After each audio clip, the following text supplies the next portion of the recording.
Assalamualaikum warahmatullahi wabarakatuh. Saya Rosa Putrihani, perwakilan dari kelompok 1. Di sini saya akan menjelaskan mengenai tata cara dalam perhitungan location quotient. Jadi kelompok 1 sendiri terdiri atas saya sendiri, Rosa Putrihani, lalu Dira Monika, setelahnya Muhammad Ari Alfarizi, lalu Resti Melanda, dan Azara Samanta. Yang pertama perlu diketahui apa itu LQ. Jadi, LQ ini adalah suatu alat analisis di mana bisa digunakan untuk mengetahui sektor basis dari suatu kabupaten atau kota, di mana sektor basis ini akan menjadi sumber utama dalam pertumbuhan ekonomi suatu wilayah. Untuk rumus LQ sendiri adalah XIR dibagi XR, dibagi lagi dengan XIN, dibagi XN. Untuk keterangannya, XIR adalah PDRB suatu sektor, I di tingkat daerah atau di tingkat daerah yang lebih rendah. Lalu selanjutnya XR, yaitu jumlah seluruh sektor di tingkat daerah atau di daerah yang lebih rendah. Lalu selanjutnya, XIN adalah suatu sektor I di tingkat nasional atau di daerah yang lebih tinggi. XN yaitu jumlah seluruh sektor di tingkat nasional atau daerah yang lebih tinggi. Nah, setelah melakukan perhitungan, tentu akan didapatkan berbagai macam hasil. Nah, untuk mengetahui dan untuk membaca apa maksud dari setiap hasil itu,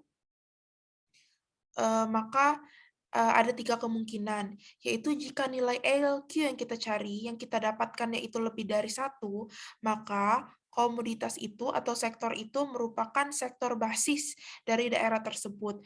Lalu, jika LQ sama dengan 1, berarti itu tergolong non-basis. Dan selanjutnya LQ sama dengan lebih kurang dari 1, itu juga termasuk non-basis. Nah, pada kesempatan kali ini akan saya jelaskan tentang mencari sektor basis di Kabupaten Banyuasin dengan menggunakan rumus LQ. Nah, jadi yang perlu dicari yaitu pertama kali adalah mengenai PDRB. Nah, jadi PDRB, Sumsel, dan Banyuasin. Mengapa Sumsel dan Banyuasin? Seperti yang saya jelaskan sebelumnya, bahwa salah satu komponen dari rumus tersebut, dari rumus LQ, kita harus mengetahui berapa nilai PDRB yang didapatkan dalam setiap sektor. Nah, di daerah yang lebih tinggi dan di daerah yang lebih rendah. Karena saya kali ini ingin mencari yang di sektor basis di Banyuasin, maka kami juga memerlukan PDRB yang di tingkat Sumsel atau di tingkat yang lebih tinggi. Nah, jadi didapatkan PDRB di Sumsel menggunakan harga konstan, dasar harga konstan, lalu di Kabupaten Banyuasin, yang juga merupakan harga konstan. Nah, selanjutnya pada rumus, setelah kita dapatkan datanya, data Excel, selanjutnya kita langsung saja memasukkan ke rumus LQ. Jadi,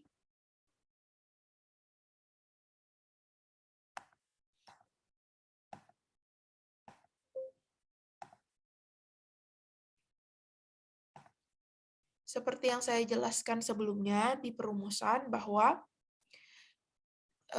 kita perlu mengetahui nilai dalam setiap sektor. Maka dari itu, seperti yang tertera di sini, sektor yang pertama yang akan saya cari adalah pertanian, kehutanan, dan perikanan. Lalu, diklik PDRB 2019 di Kabupaten Banyuasin pada sektor pertanian, kehutanan, dan perikanan. Lalu dibagi dengan jumlah keseluruhan PDRB pada tahun 2019.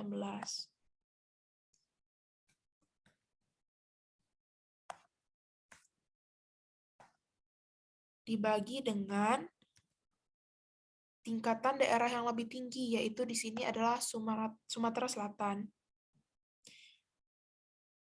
Pertanian, Kehutanan, dan Perikanan tahun 2019 dibagi dengan total PDRB seluruh sektor pada tahun 2019. Jangan lupa ditulis di dalam kurung. Lalu tinggal klik enter. Didapatkan 2,07. 2,072 ini adalah nilai LQ pada sektor pertanian, kehutanan, dan perikanan pada tahun 2019 di Kabupaten Banyuasin. Lalu tinggal ditarik. Sebelumnya itu kita harus mengunci, karena tadi yang kita rumusnya itu adalah dibagi total PDRB dari tingkat daerah yang lebih rendah, yaitu kabupaten, lalu dibagi lagi dengan total PDRB dari tingkat yang lebih tinggi atau provinsi. Jadi di sini perlu dikunci terlebih dahulu dengan menggunakan lambang dolar. Nah, begitu juga di bagian ini.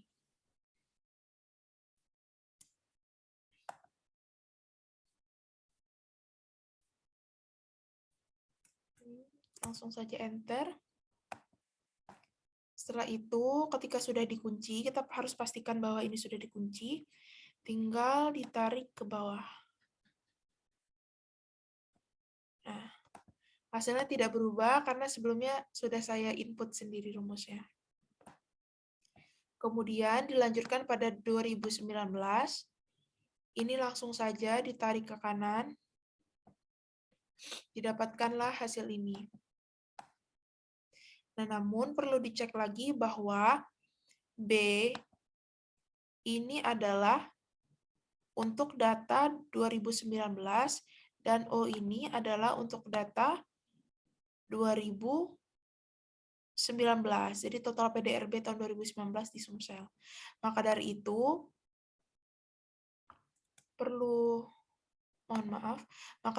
perlu kita cek lagi di sini. Di sini di Sumsel itu tahun 2020 ini PDRB total dalam setiap sektor itu ada pada ini, yaitu adalah P103. P103. Jadi di sini kita edit. Sini P103. Nah, lalu pada bagian Banyuasin, di sini total PDRB pada tahun 2020 itu berada pada C20. Lalu di sini kita edit jadi C20. Nah, kenapa Banyuasin dan Sumsel ini tidak, yang bagian ini dan bagian ini tidak diganti? Karena kan tadi yang di sebelumnya itu kan, yang di sebelumnya itu kan tidak dikunci. Jadi kan ini tidak dikunci. Jadi ketika kita geser ke sini, maka nomor tabelnya akan juga tergeser. Ini kan dari Banyuasin B3 lalu Banyuasin C3. Karena tidak dikunci. Nah, yang kolom tabel yang dikunci ini perlu diganti. Karena dikunci supaya tidak bergeser, maka harus kita ganti. Nah, begitu lalu ditarik ke bawah. Begitu juga pada 2021. 2021.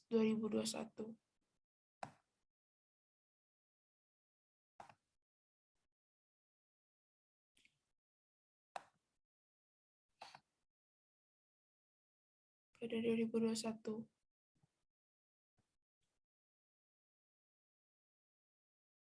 Lalu selanjutnya pada 2021 dari C di sini B,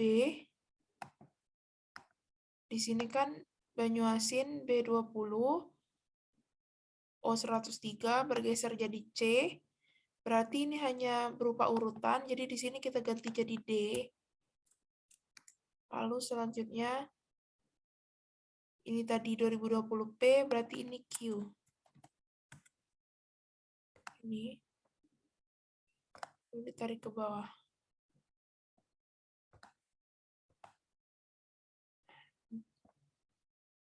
Lalu untuk rata-rata sendiri, rumus rata-rata pada Excel adalah average di seluruh 2019 dan sampai 2021 ini di blok, lalu didapatkan rata-rata dari sektor pertanian, kehutanan, dan perikanan itu adalah 2,065. Ditarik ke bawah juga. Nah, seperti yang saya jelaskan sebelumnya, bahwa jika LQ lebih besar sama dengan 1, maka komoditas itu atau sektor itu merupakan sektor basis, menjadi sumber pertumbuhan suatu daerah. Nah, jadi dapat kita simpulkan bahwa pertanian dan kehutanan merupakan salah satu sektor basis di daerah Banyuasin karena nilainya lebih dari 1.